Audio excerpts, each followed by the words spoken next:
ګلالو بچو ژوند یوه داسې سزا ده چې د هغې د جرم څه پته نه لګي، خو زه یې دومره په ټوکړو کې تقسیم کړی یم چې مولا یې د خپلې حصې څه پته نه لګي. ما د ګلاب په شان ګلابه وروره،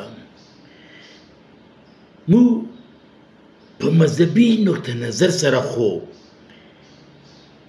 د دین محمدي پیروکار او د رسول الله صلی الله علیه وسلم امتیان یو،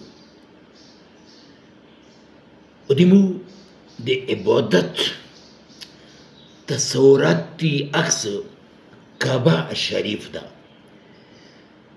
موږ چې کله هم په ملانځه باندې ودرېږو نو د موږ په ملانځه کې قیام خو ده، رکوم یوه ده، خو سجدې دوې دي.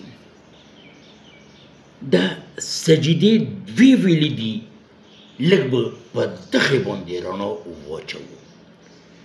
ګلاب وروره سجدې ځکه دوې دي چې موږ کله پیل سجدې باندې په ځمکې سر ټیټ کړو نو موږ له دا یاد راتازه شي چې دغې خاورې نه د تا دغه وجود جوړ شوی ده، و بیا چې دوباره هغې ځمکې له خپل سر ټیټ کړو پې کېږدو نو دا یاد د موږ تازه شي چې دغې خاورې له به د خپل وجود سپارو.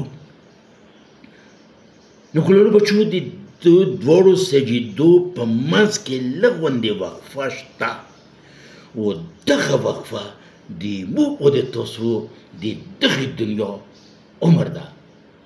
د خپل ځان خپل ساتو، ډېره ډېره مهرباني، خوشحاله اوسو.